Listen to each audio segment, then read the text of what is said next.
Hello and welcome to our webinar. Today, we're really excited because this month's webinar will be a masterclass on course settings and delivery. There are a lot of things we want to talk to you about, and one webinar cannot fit them all, so we'll do that in two parts. Now, before sharing more details of what this masterclass is about, allow me to do the proper introductions. I'm Irini, Customer Enablement Consultant, and I'm here today with my good colleague, Nick, who will be my comrade in this journey. Hello, people. I'm Nick. I'm a senior customer enablement consultant here. And of course, as Irini said, we're here together to help you become masters on course creation and, of course, course delivery. Thank you, Nick. And now, let me share a little more details of what we are about to do today. Now, when we hear about course settings, most people think about the settings around how the course will be distributed or how the course will be completed. But is it only this? There are a lot more and a hidden world of little settings that can make a big impact. So we decided to uncover them all in two parts. Today, we will do part one. And a spoiler for part two, delivering courses to users will be discussed then. So feel free to register for this webinar too. So without further ado, let's check the agenda for today. In order to start this journey as smooth as possible, we have divided the features that we'll discuss in 4 sections. The ones that we can find on the course settings page that admins and instructors both can tweak. Then those directly related to the various units the course contains. Then we will check how we can create content with the power of our very own TalentCraft AI. And lastly, the ones related to the overall course completion. Before we move on here, just a reminder, this webinar is recorded and it will be sent to you all by email once it's over, so feel free to share it. And of course, a live Q&A will take place during the session. Our own Theo will be answering all your questions in the background, and some of them will also be answered by us live. So feel free to use the Q&A button in order to answer your questions. You can find it at your meeting controls on your screen. And we're about to get started, so I'm going to stop sharing my screen and pass the mic to Nick, so he will introduce you to the course settings page. Nick, the floor is yours. Absolutely. Thanks, Irini. And actually, let me share my screen. So now you should be able to share my screen, And of course, when we're talking about specifically the settings of the course, this is something that is visible to the admin as well as the instructor. Both of them have the ability to add a course, and they can naturally change the settings in there. However, for today, we're going to swap over to our instructor so that even makes more sense. And what we could do here is we could click add the course and actually start to fill it in. But here's a little bit of information I can give you. I have a couple of courses already created in our portal. What I want to do, instead of creating a new course, I want to go to this course that is already in place. So I can just click on it, and remember I'm an instructor, and then click on the button that says Edit Course. Now, these course settings that we see are the same course settings that we had in place the first time when we were going to create our course, but now they're all filled in because obviously they reflect to this specific course. So keep in mind, these are not set in stone. When you create, of course, you can have them, but also if you feel like you want to change this at any point after the course is created, you can absolutely do that. Having said that, what do we have in our course settings? First of all, quite straightforward, we have the name of the course. Our course needs a name, so you can just name it here. Also, you see that here is the ability to put a thumbnail for the course, so maybe something quite descriptive in terms of image, something for our learners to look before they're actually picking up the course. And here we have the description. And as you see, this is a description, again, for my learners to help them out in regards to the course. But there is also something that I want to note here, which might be of help. Normally, most people in the description, give a small overview of what the course is going to be about. But I have a suggestion here, and since this course is going to be taken by people remotely, well, what if we actually told them estimated completion time for the course? I can do that and put that in my description, because basically this will help people plan around the course so they can know how long in average it expects them to complete it. So I can just write that and say it's going to take roughly 45 minutes to complete my course. And now my learners, when they're going to start it or before starting it, they kind of roughly know what to expect in regards to that. If we go a bit more down here, I want to talk a bit about the time options. First off, when you're going to start by creating a course, your times options are going to be empty, just like they are here. However, you don't have to fill this in if you don't want to limit your course. A lot of people, though, might have courses that are time sensitive in some ways. So what you can do is click on time options here and actually set this up. So you see I have the option for duration, and essentially the duration, you see I have a start and an expiration date. So let's say that for whichever reason, this course is going to be available exclusively for the month of April, so for next month. I can tell my system the course is going to start, and you see that the calendar pops up, maybe April 1st, and in regards to the time, let's say 7 in the morning, why not? And it's going to expire the last day of April, so I get my little calendar, April 30th, and here maybe I want to do 11:45, just for the people in the night shift to be able to pick it up. So what does this practically mean now? This means that this very moment, if I save it, I can give this course now to my learners, but they can't really interact with it. It is going to be locked for them. When the start date and time comes, then the course will unlock and my learners can work with it. And when the expiration date and time comes, then the people are also going to basically be locked out of the course and they won't have access to it anymore. Keep in mind that you don't need to set up both a start as well as an expiration date. You can have only one of the two if this is what you want. This is all nice and good, but what if, for example, you have a course that is for your new hires? So let's say this course here was for my new hires, and my new hires come in every 2 months. Am I supposed here every 2 months to go and change the course to adapt to my new hires forever? There is a better way. If this course is for my new hires, and I know my new hires have to take it within probably the first week of being hired, I can put a time limit instead. And you see it's asking in days. So essentially, I can say that this course is going to be having a time limit of 7 days. This counts calendar days, not business days. And basically what it means is from the time you have enrolled a user to the course, then that user has 7 calendar days to complete the course. So if I give the course to a new hire today, they have 7 days from today. If I give it to a new hire in the 1st of September, they have 7 days. So everybody has the same time to complete the course, but the expiration and the start date are relative to each of my users based on when they get assigned to the course. So you have the flexibility to use whichever of the two options you want, if you want to use one of these. Now, another very important thing here, of course, is the certificate. Do you need to give a certificate every time to your learners when they complete a course? Not necessarily. You're going to see here, this is empty, absolutely fine. You don't necessarily need to give a certificate every time your learners are completing a course. So you can leave it empty if you want. If, on the other hand, you have a course that maybe is going to give a certificate to people, then you can actually click here and you see it asks me to select a certificate. So I see the list of the certificates the admin has created. I'll pick, let's say, the modern one. I can even preview it to see if it's the one I want, and then I can save the course. And basically, this is going to award every one of my learners that complete the course moving forward the modern certificate.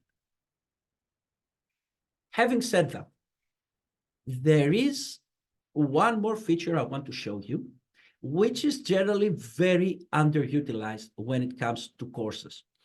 And this is something that the admin needs to set up, and it is the custom course fields. So where do I find that? As an admin, in my account and settings,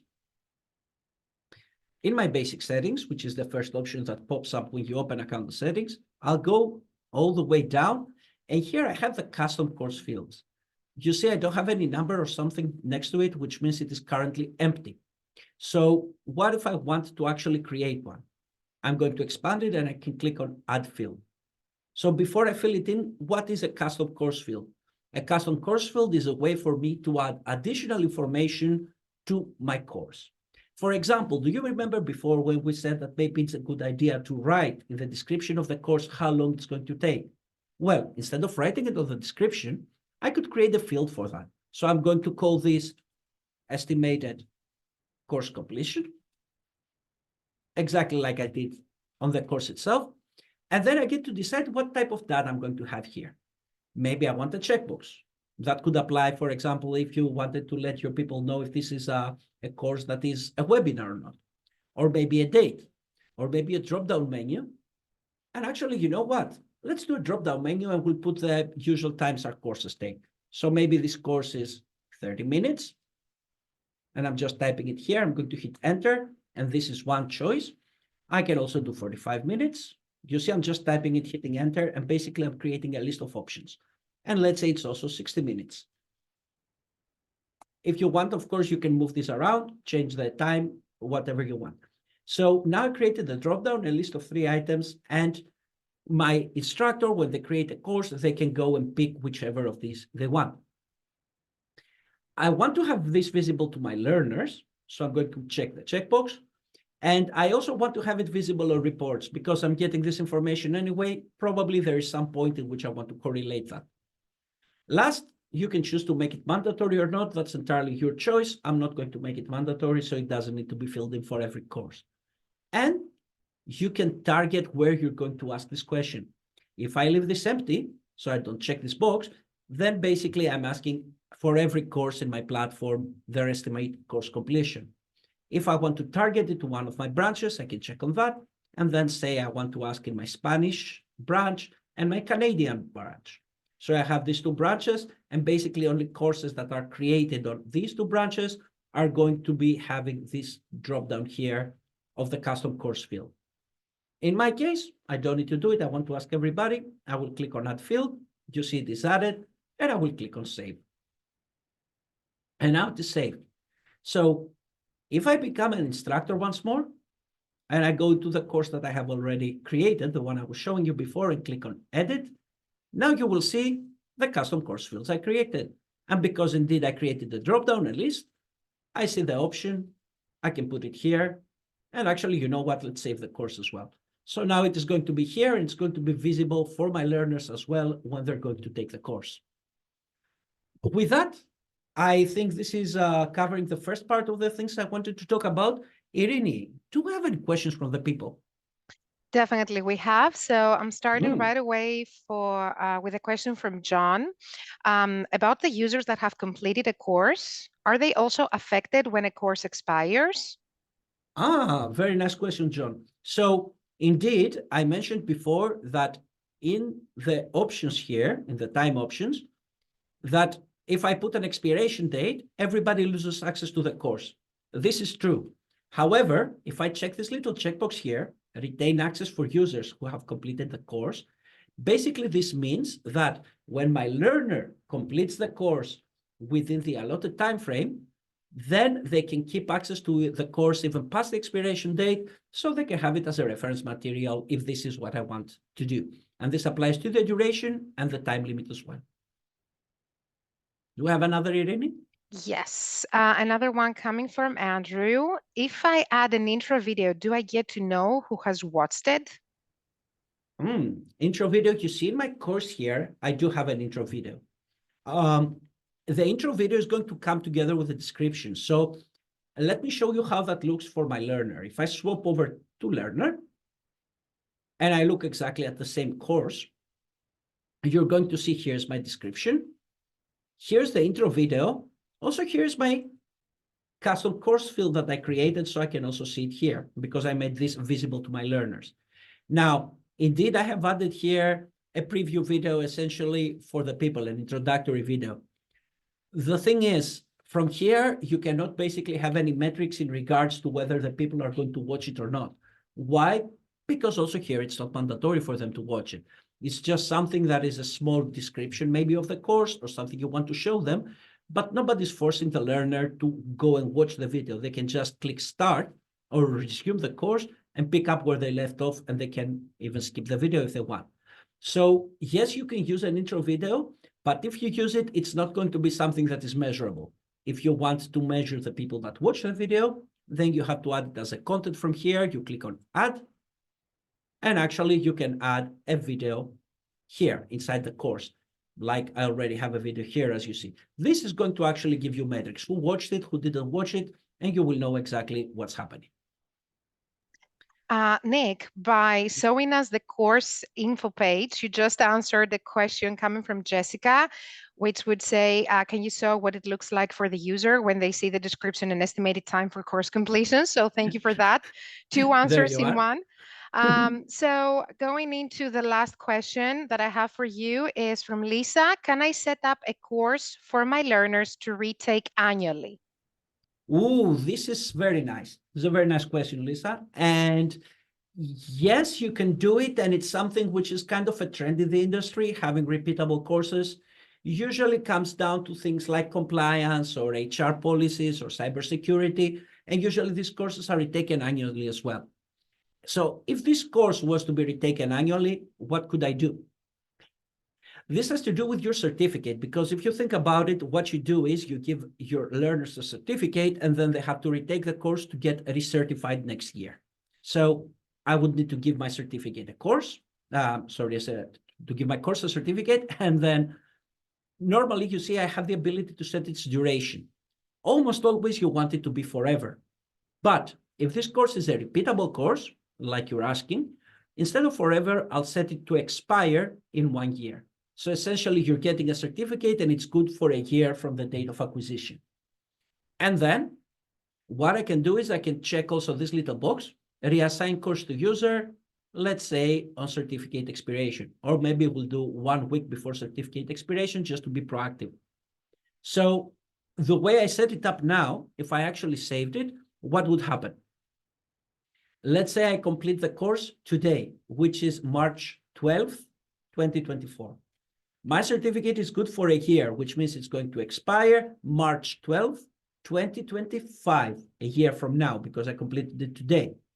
But because I checked the little box here, and it says reassign the course to the user 1 week before the certificate expires, 1 week before my certificate expires, so that would be on the 5th of March of 2025, the system automatically will take me, remove me from the course, reset my progress back to 0, put me back again into the course, and then I have to retake it again. And if you change the content of the course naturally, then whatever changes you do are going to be reflected in the newer version that needs to be taken by the people. You don't need to babysit it. Just remember to set up the correct duration. And when you're going to reassign the courses to your people, and TalentLMS is going to take care of that for you. Thank you, Nick. Yes. And with that said, you also answered the question from Brittany, which she was asking if we could touch on the certificate duration settings. So another another answer for 2 questions. And with that said, I believe that we can move on to those settings that are directly related to the content. So I'm just gonna share my screen. I hope that you all see my screen right now. And I'm already logged in as an instructor, and I'm going to click edit on the course that Nick has already been working on. And what I'm going to show you right now is how you can save time from creating units in your courses. So with this little add button, I'm just going to go here and clone a course by selecting a course and then the unit, let's say.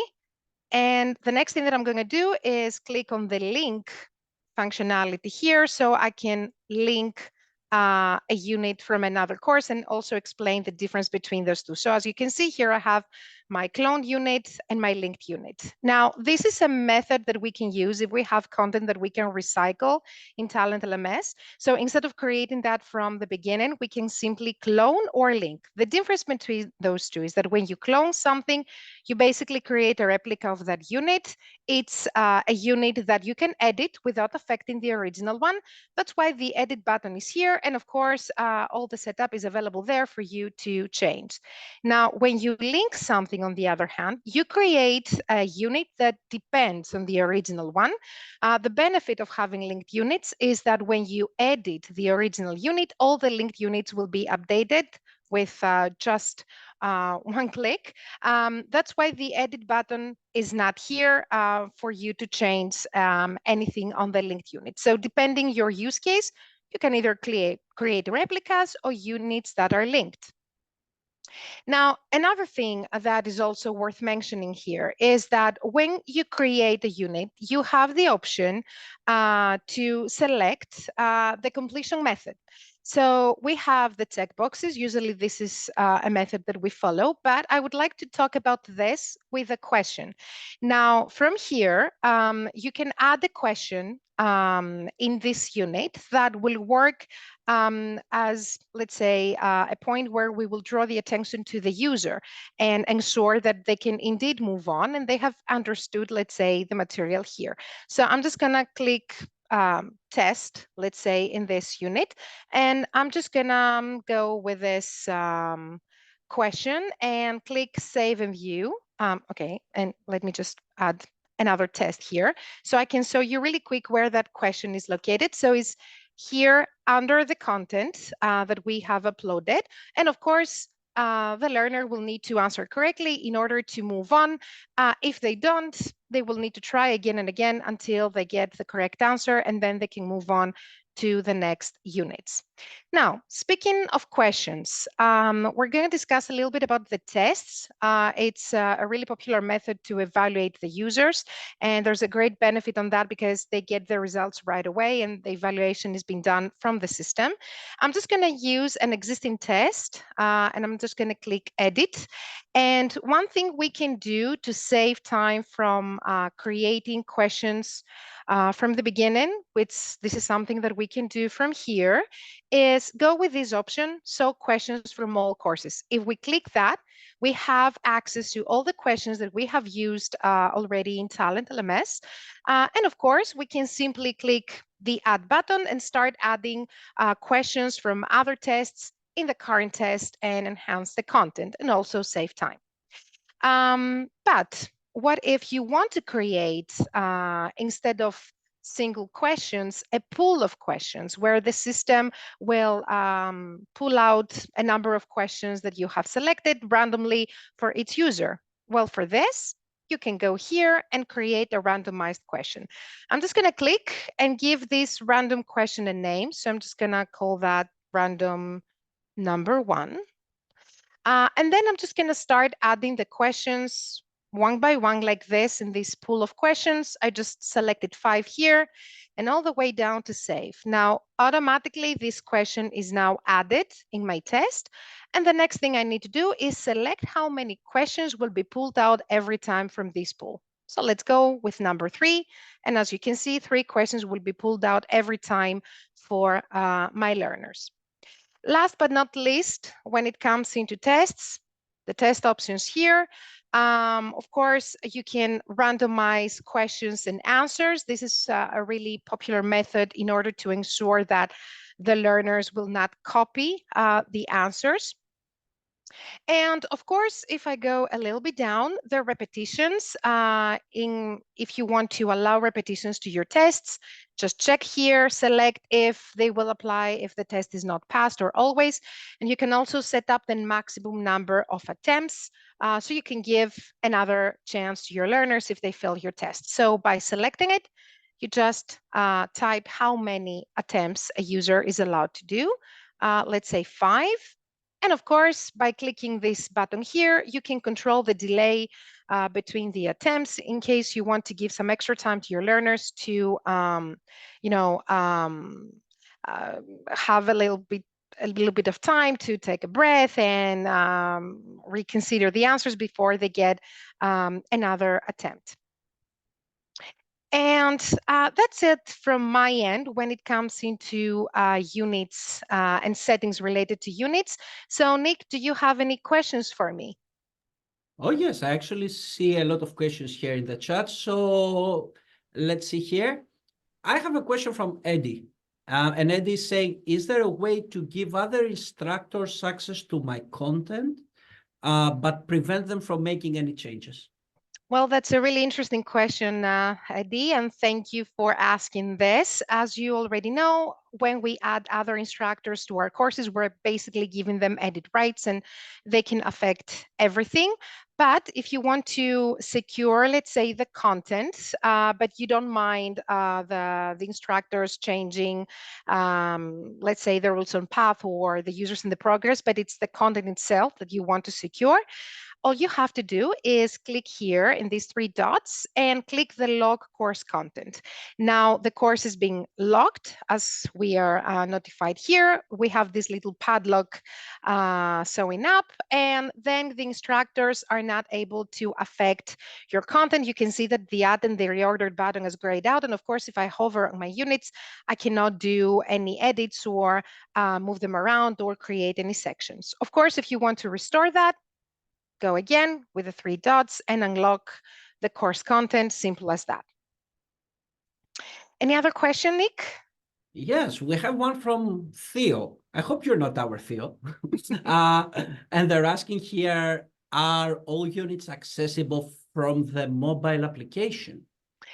Well, a good way for you to find out is, again, to click on the three dots and click this mobile app compatibility. So from here, you can see the list of all the units that you have added in your course. And with the tick button, you're verified that, yes, indeed, this unit is also available in the mobile app. Another information that you can also find out from here is which of these units are also available for offline training. If your learners know that they will end up in an area with no Wi-Fi connection or no internet, they can download the units in advance on their phone, on the app, and watch them offline. And of course, the offline compatibility here will give you that information. Units that require internet connection, like an ILT session, which is this one, or an iframe unit, which is this one, are not offline compatible, unfortunately. But the rest of the units, like videos or simple content or PDFs, they can definitely watch that offline. Right. Irini, I have, I think, a last question for you here, and this is from Jack. And Jack is asking, is there a way to organize my questions so I can locate them easier? I believe, Jack, that you're talking about the questions that we can add in a test. If that's so, then I'm going to click edit again in this quiz. And that's a really interesting question because it will give us the option to discuss about the tags. So I'm just going to click edit in this question.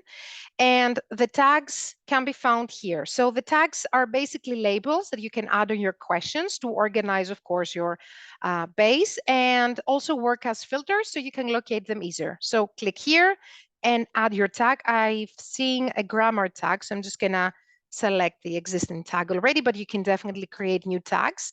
Select it and save it. And as you can see, now the grammar tag is added here.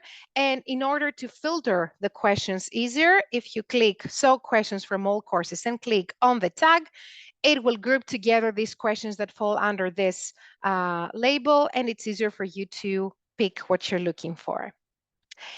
And with that said, I think that I need to stop sharing my screen and pass the mic one more time to Nick so he can demonstrate another functionality that we're really proud of, our own TalentCraft AI. So please, Nick, give us more detail on that. Absolutely, you should be able to share my screen right now. Just one thing, I was looking at the questions and somebody, because you were talking about the offline courses, somebody said, unfortunately, you didn't leave us your name. Can you address offline? Like no data or Wi-Fi needed. Exactly, this is offline. So offline does not require any kind of online connection for the course to work, basically. So with that said, let's talk about TalentCraft, our very own AI here. Now, to access the TalentCraft, I know a lot of you have been asking about it. I know a lot of you have been using it. So let me show you, for the people that have not already used it, how you can access our TalentCraft AI. So the way to access it, first off, would be to actually go into the beta version of TalentLMS. You can do that as an admin or an instructor. And right now I'll be an instructor, and you see I mouse over my name, beta version right now. And I'm going to swap over to the beta version. Of course, this is free. This is available for you to have in your portal. And you see we have the redesign here of TalentLMS.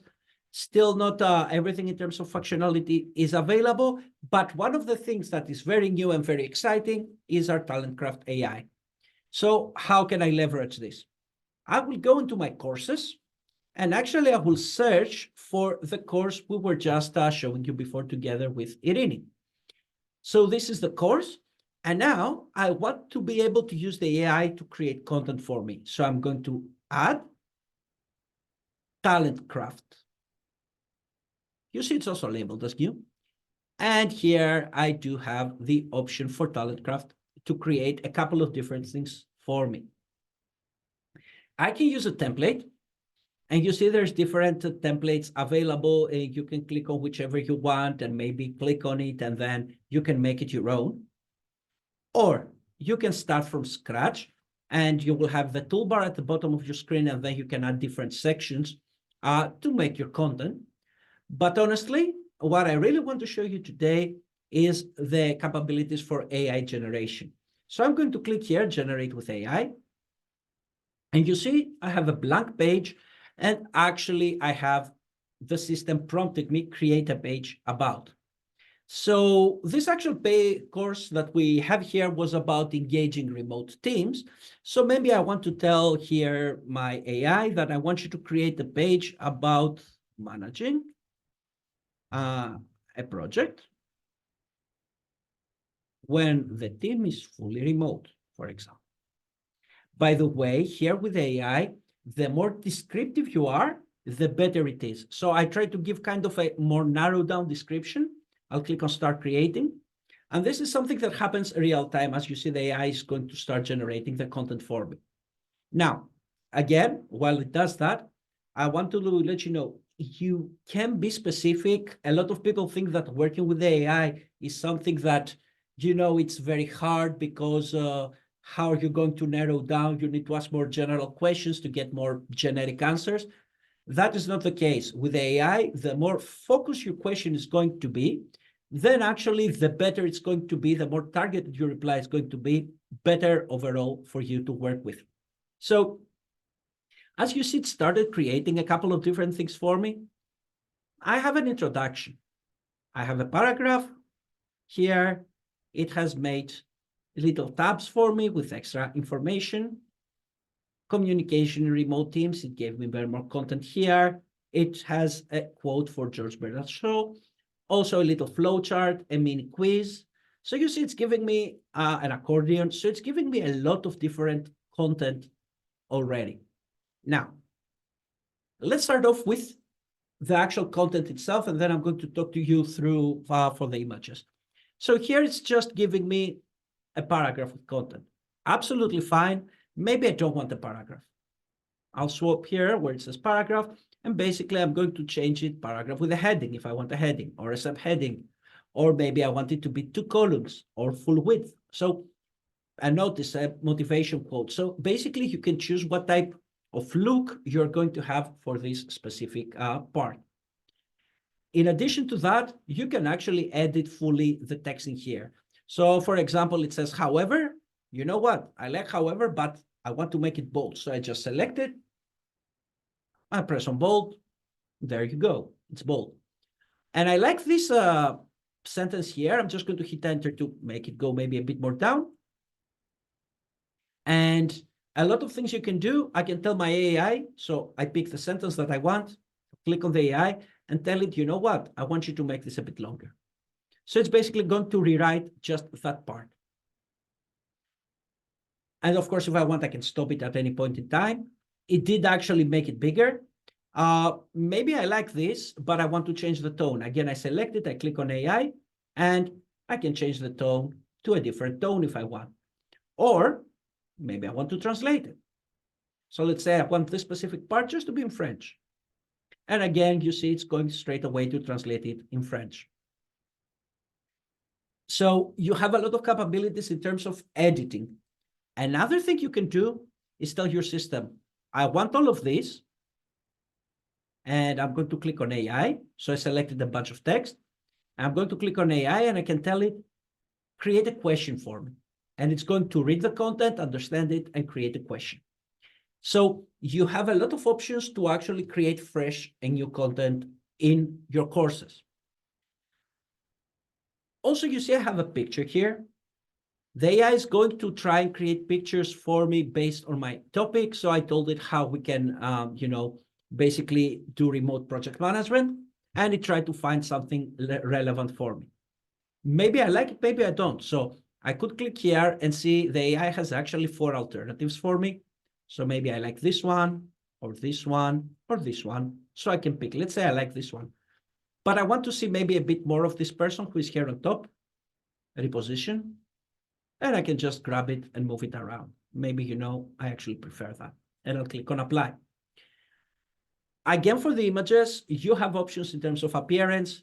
Right now, the system starts with text on image because, it's going to put the initial introduction here, but maybe I just wanted the centered image or the full width, or maybe an image with a block of text to the left or to the right of it, or a carousel with different images that I just move them around, or maybe make columns. So again, a lot of control. But let's say I don't really like this image here, and I want the AI to have a different one. Well, I can click select image. And now you see I have a new screen here. The system shows me images already in my craft library that I can use, or stock images. You can use any of these accounts. If you have, for example, an account with these, you can use it as well. Or I can tell my system, find here an image of a remote team meeting, for example. And it's going to find the image here. So maybe I wanted to use the specific image. And you see it's going to put it, and straight away, it got it from Unsplash, and it's going to give credit to the correct person as well. And again, of course, you can fully reposition it. Or if you're not happy even with stock images, you can give prompts to the AI to create more, or maybe go to your library and you can actually upload your own images that you can use in the course so you can fully make it your own. The different sections that are created by the AI, I have the little arrows to move them or to copy them or to delete them if I don't want them.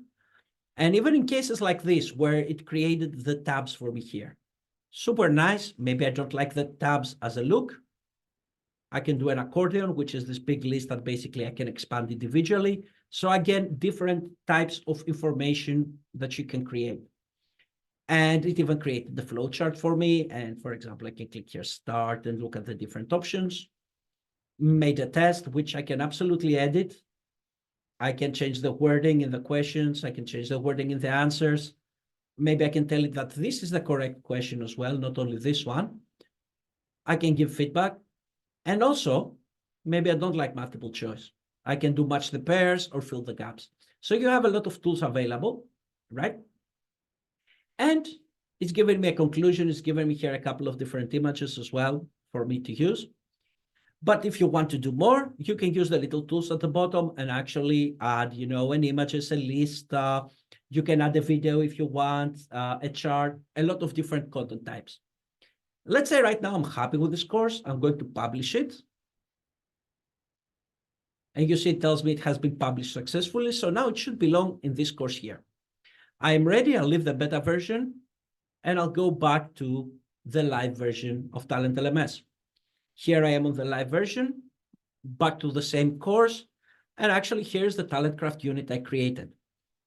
Probably you want to change the name. So maybe actually go to change the name here instead of TalentCraft unit, call it managing remote team. And of course, remember, you can just reorder them as you would expect. I just click on reorder and maybe I want it to be here. And I will lock it again in place. And you will see that straight away, this is available for my learners. Actually, they can see the course, how it is. They can take part of it. And you see the little bar on the top, it fills up. When they fully complete the course, then it's going to go at the end, and then they can move to the next part. The only thing I really cannot do from here is edit this. If I click on edit, you're going to see that the system tells me it was created with the new content editor. We need to get back to Talent Plus Beta in order to edit the actual course file that was created with TalentCraft. And that was a very brief look on how you could create a course or a unit within the course through TalentCraft. Of course, remember, this is AI, and AI always is going to provide us information, but we need to be diligent, double check the information, make sure that everything the AI provided us is accurate, especially when it comes to facts or to wording. But I think that a lot of people already use it. It's a nice way to enrich your content and create more interesting courses for your learners. Now, I don't know if we have any specific questions in regards to the AI.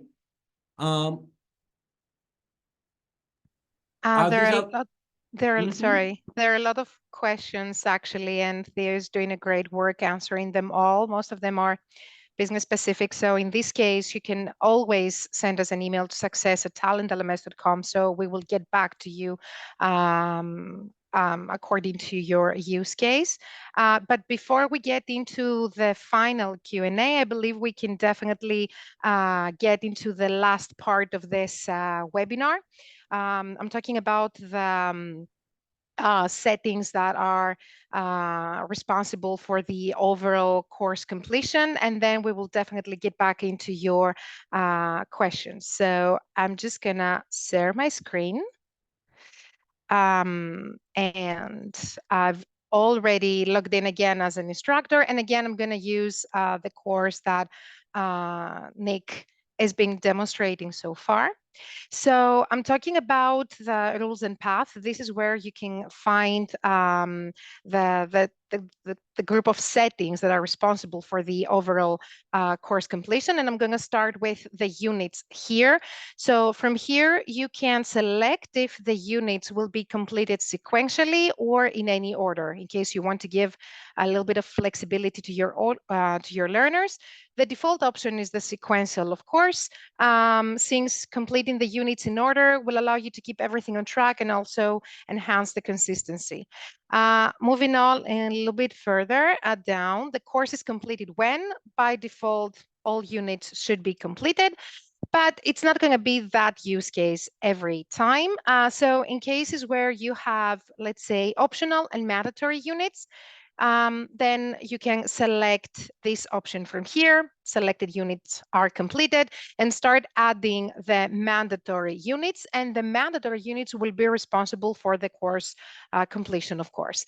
And another thing, if you have added a test, that will be the final test, let's say, of this course, you can also go with this option and select what that test would be. That will determine the course completion here and the score as well. And the last thing is calculate score by average off. By default, all tests and all assignments will be responsible for the score calculation. But of course, we can also adjust that. We can go with this option and include the tests only. Or if you have any scoring files or any live sessions that should also be responsible for the course completion, you can go with this option and start adding these units that will be responsible for that. And of course, by clicking this button here, you can also adjust the weight of these units in terms of course completion.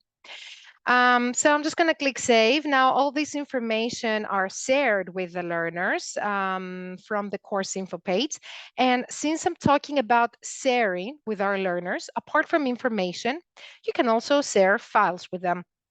In case any of the units that you have uploaded, like the PDFs or the videos, is material that the learners should download.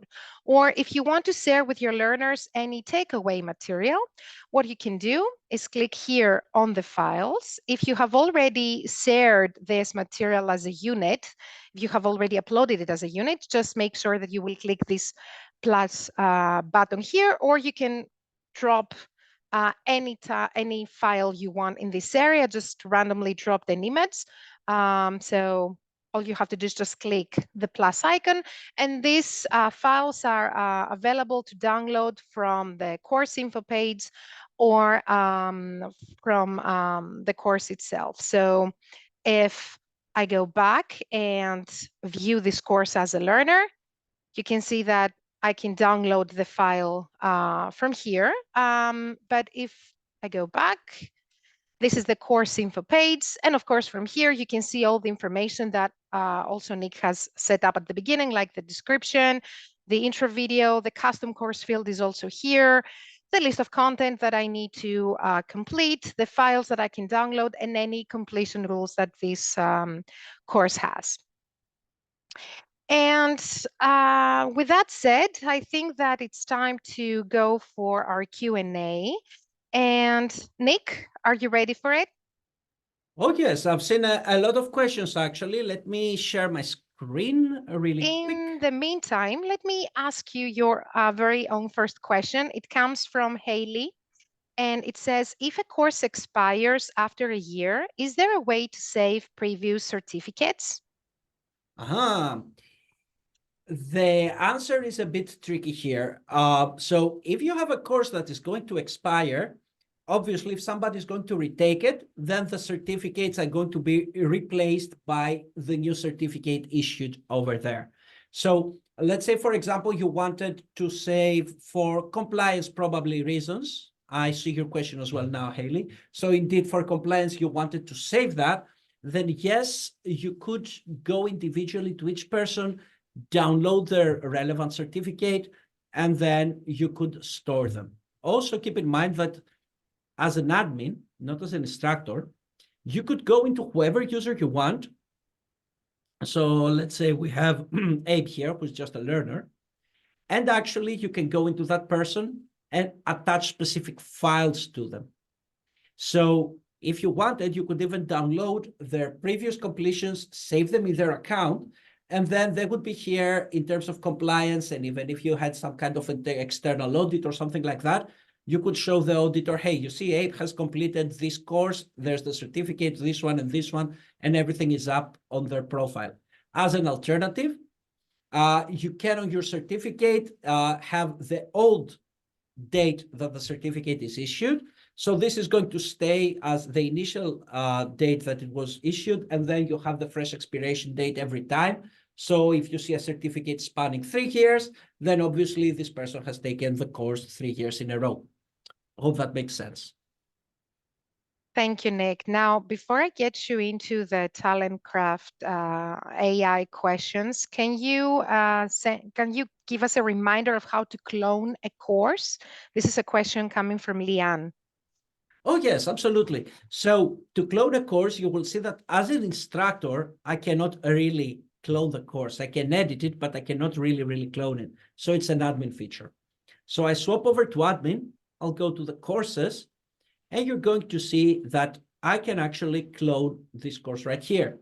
Magnifying, it's a magnet, it's not a magnifying glass. There you go. It's a magnet. You can just click on the little magnet, and it's going to clone the course and create a copy of it. Now, you might actually wonder, so let's say I'm going to clone this course. Click. There it is. And now you see it created the clone of it. What is copied when you create a clone of the course? The actual content itself is going to be copied. The settings of the course are going to be copied. What is not going to be copied, however, are the learners in the course. You see the instructors are kept by my system, but I don't have any learners on it. So when you clone a course, you keep all the actual settings of the course, the instructors who are pertinent there, but you do not have learners, which is probably what you want to do in the first place. So keep that in mind. And of course, remember that probably what you want to do when you have the courses that have the same name, you see it's labeled as clone, probably what you want to do is remove the clone, maybe slightly alter the name of the course, so you make it a lot easier for people to find it and not knowing essentially it's a course. In my case here, I'm just going to delete it. Great. So are you ready for your AI questions? Coming from Anne, our TalentCraft units are available offline? Very nice question. So how can we check? Irini previously showed us if the units are accessible from the application. It's exactly the same screen. So I'll go into the same course here, 3 dots, mobile app compatibility. This one is one of my TalentCraft courses. How do I know it? I can look at it. I can see the little magic wand here. This tells me it's a TalentCraft course. So mobile app compatibility, and I see that this is compatible with the mobile app, and it's also compatible offline. So essentially, the information from the course, we use the AI to create the course, but after that, there's no need to have any further internet connection to basically run it. Do we And, have? and yes, another one related to the AI. Once a beta AI course is published, will learners immediately have access to it, or only if it's assigned to learners? This is a question coming from Erica. Indeed. Hi, Erica. So a course that you create in the beta is exactly like a course that you create in the live version of TalentLMS. So if you create it and you don't put any users on it, then it's going to be in the course catalog. If your learners want it, they can explore, find the course, and take it. If you create it and then you assign users to it, then these people are going to take it. So the fact that we create it in the beta does not change the way that you assign the course to your learners. So I hope that actually makes sense. Irini, do we have any more questions for the AI, or maybe any questions that are under your expertise? Well, I have a couple of questions that I would like to answer really quick before I give you back the opportunity to answer all the rest of the AI questions. It's a topic that you adore, so I definitely want to leave that for you. So I'm just going to share my screen really quick and get into the first question from Alicia. But you cannot clone talent library courses, correct? Well, yes, Alicia, that's true. We cannot clone talent library courses, but what we can do, give that to you as an alternative in case you want to use the talent library courses, and of course, also enhance the content with your own. If we go back, I have a talent library course here. I think it's this one. So this is a talent library course that comes already with its own SCORM file unit. What you can do, however, is click Add and start adding your own content. You can use the talent library course as a foundation where you can start building your own content too. So you can definitely upload your videos, your own tests, your own survey, and of course, clone or link units from other courses that you may have. And again, since it's something that you can work on, if you click the edit course button, you can definitely change the course setting page and add your own certificate, add your own time options. Just make sure that you will uncheck this button, because by the time we add a talent library course in our course catalog, by default, it will be hidden. So you need to uncheck this in order to be visible to your learners. And the other question coming from Brian, what was the level selection under the certificate? You're talking about this, right? So this is a way for you to create, let's say, a learning path depending on the level of the user. So let me switch as an admin really quick, and I'm going to take us here on the gamification. The level is related to the gamification. So if you work with the gamification in your Talent LMS, you have the option to enable levels and then customize them according to the points or the completed courses or the badges that a learner should have in order to upgrade the level. So the levels basically on that page will be unlocked if only the learner has reached that level. And of course, in order to reach that level, they need to engage with the site more and getting more points and more courses and so on. So this is what that level is about. So Nick, I'm giving the floor back to you. So I'm just going to stop sharing. Did you find any question that you would like to answer?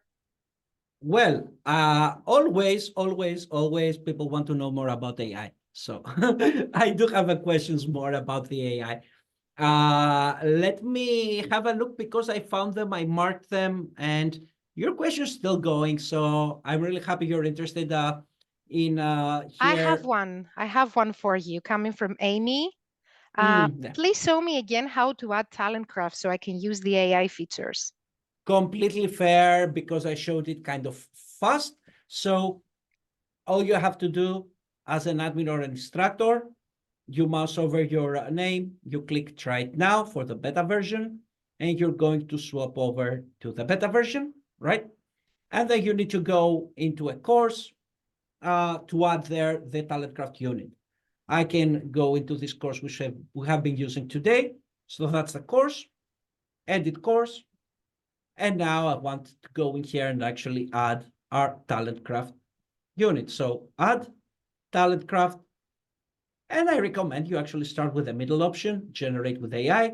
I think this is kind of the more interesting thing to start off and play around until you become familiar with it.